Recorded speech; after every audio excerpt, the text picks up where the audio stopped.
All right, guys, Unit 2. All right, Persian Empire.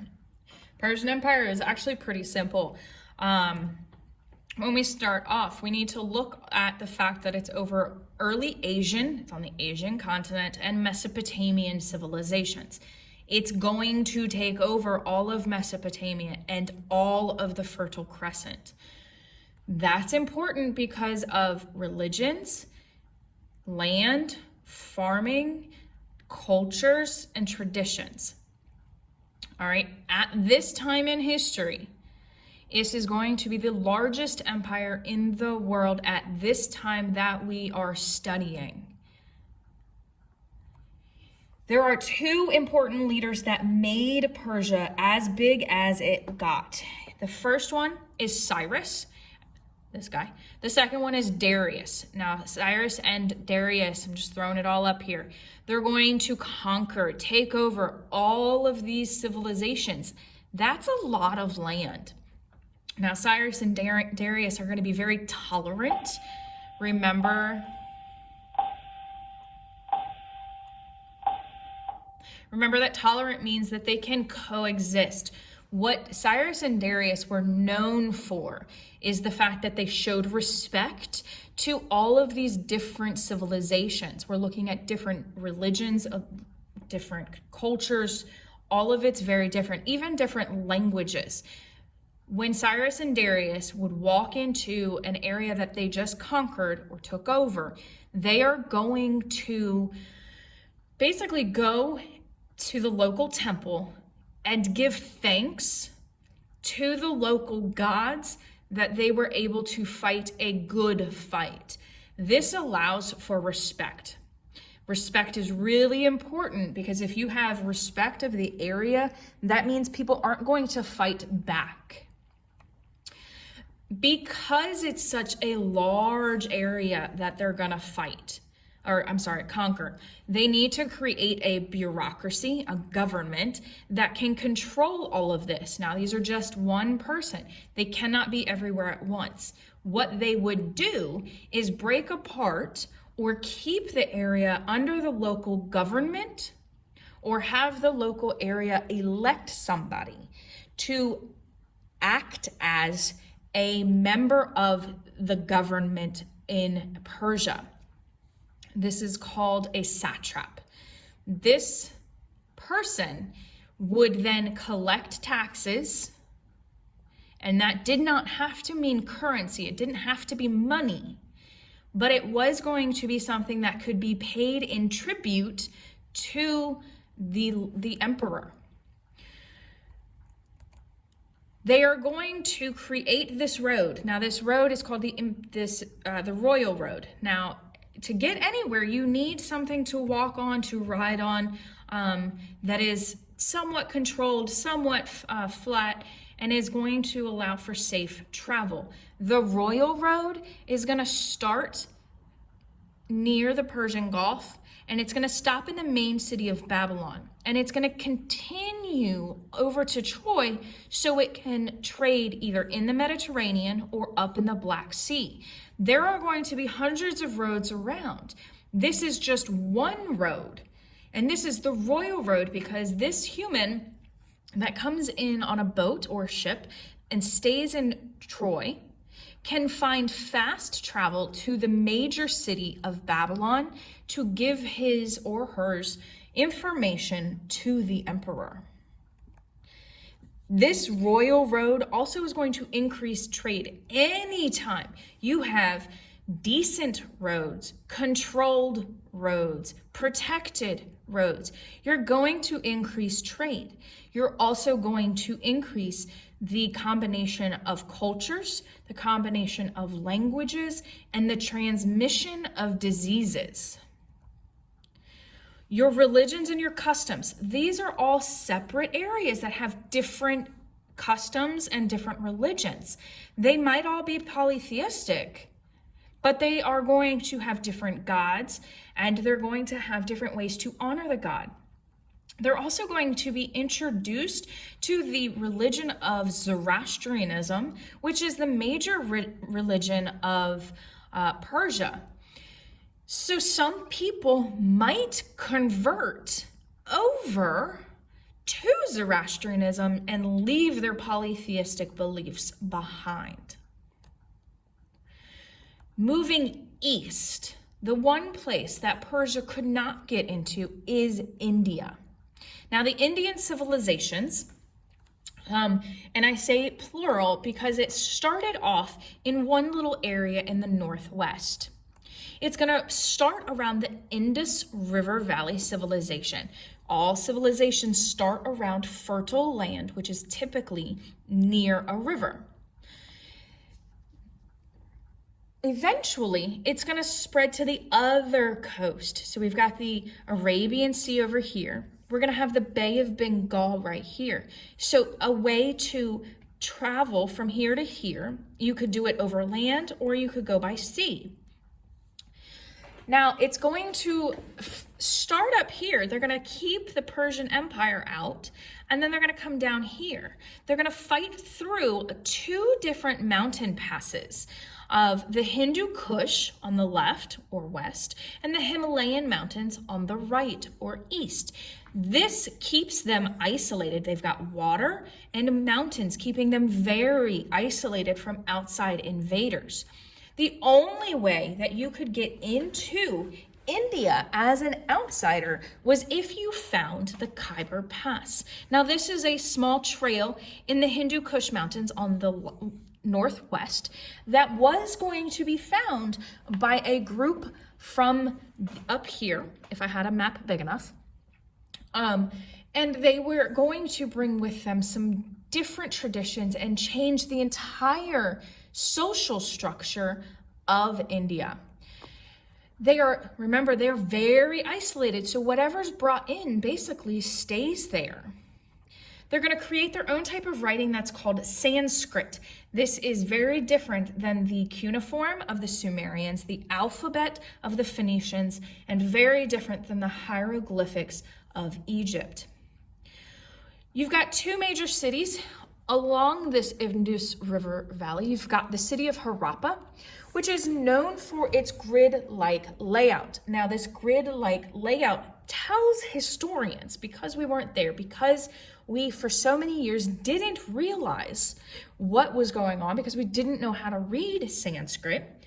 But what it tells us is that it had a very specific, very organized government system in Harappa city up here. The other city is called Mohenjo-Daro. Again, we're going to know it's going to be along the Indus River. We know that it has a very organized government system because of something called the Great Bath. Now, why is it called the Great Bath? Because historians are crazy. But what we do know is that because they had a great bath that would use the river as a water source, it's going to have water coming in, fill the pool, and then go out. So it's going to be hygienic. We can tell by the limited evidence that this is very important to keep the people of India very safe and sanitary. Now, this area began as a Hindu area. We have a group of humans that we'll talk about in a second that are called the Aryans, or non-indigenous folk, that are going to bring with them this religion of Hinduism. And later on, we will eventually change to Buddhism. Now, non-indigenous, indigenous means from here, non means not. So not from here people not from here. Now here we have India. We've got the Indus River right here. We've got the Ganges River right here. We've got the Hindu Kush Mountains isolating in the north. There is a very small trail right here that allows the non-indigenous folk or the Aryan people to come into India. Now, these Aryans or non-indigenous folk do bring with them all of this stuff. Now, if they're moving around, they're not indigenous. That means they're nomadic. They're following not just food, but they're also following power. They are going to be the group that unifies, brings together all of India. Well, not all. most of India. They're going to unify at least this portion and some down here. They're going to do this by giving everybody a specific caste. Now, caste system is a different name for a social structure. And what happens is that these humans, these non-indigenous folk, bring with them the idea that your birth, your blood, is going to tell you exactly what your job is. It is a hereditary social structure. So whatever your family is what you will be. It does not matter what you want to be. If you were born a baker, you would be a baker. And you could not go up in the social structure, the caste system, unless you had good karma and you were reincarnated into this new caste. They brought two books with them, the Varnas and the Hatti. Now, the Hatti is it's a chapter in the Vedas. Now, the Varnas and the Vedas are going to give us very detailed information about the caste system, about Hinduism, because that's what the Aryans bring. Both the Varnas and the Hatti are going to be part of the Vedas. The Hatti is going to give specific information about the occupation or job based on your birth. Now, we've talked about all of this. And so what is this caste system? This caste system is literally a triangle of where you are and who has the most power. The most power will always be at the top because there's fewer. The majority of humans are going to be down here. If you're lucky, you might end up in the middle. Now, at the very, very top, we're going to have our Brahmin, or our priests. Brahmin is the Hindu word for priest. You could only have a few Brahmin. If you had too many, they could fight. Just below those, you have your Kshatriyas. Your Kshatriyas are warriors. This is your military. Those are the second most important group. Underneath them, you have your landowners. Your landowners, or your Vaishyas, are the ones that have to feed everybody above and everybody below. They are going to be third in line. If you cannot keep your Vaishyas happy, they could revolt. So you wanted to make sure they had enough power. Below the landowners, you have the people who serve these up here. You have your Sudra or Shudra, depending on your dialect. These are your servants. These are the people that work in your house. They work in the stores. They may or may not be able to do a specific task. It depends on what you have taught them. At the very bottom, you have your group of untouchables or outcasts. Now, these people at the very bottom have the worst karma of the group, and they have been told that they are only allowed to clean up urine and fecal matter. That's poop. They're only allowed to clean up dead bodies. You cannot go up this ladder or down this ladder except for based on your karma and then your reincarnation. Two groups after the non-indigenous folk or the Aryans come through and they establish the caste system. They establish the Hindu religion. Two empires, two groups of families are going to take over, and they are going to expand the empire itself. The first one we have are the Guptas. Now, the Guptas are going to create a golden age of India. The golden age, anytime that we see the words golden age, think of a party. All the awesome things are happening during this time period. Now, the golden age of India is going to bring forth the concept of zero in counting, the math concept of zero, the fact that you can set a bone. People were always breaking bones. They didn't have the hygienic stuff that we have today. So what happens during the Gupta Empire is that somebody realizes that if you set a bone and then you wrap it in a cast, it will heal better. They're also going to understand and realize that the earth is round. They watch the stars, they watch how things change, and they watch it year to year. They are also going to create a new textile because they are in the mountains. They have sheep, so wool, and specifically dyed wool, so colors, wool, are going to be very important to their trading. And then they're going to come up with new books. They come up with many different new books. One in particular, I believe, is called Gilgamesh. The second empire that we have to talk about is the Mauryan Empire. Now, if you remember, the Gupta are going to control the Indus River, the Ganges River, and half of the subcontinent. Now, the Mauryan Empire are going to continue to unify. They're going to go further into the south. They're never going to be able to conquer this area, but they do control the rest of the subcontinent. Their third ruler, his name was Asoka. Now, he was a prince. He was born Hindu.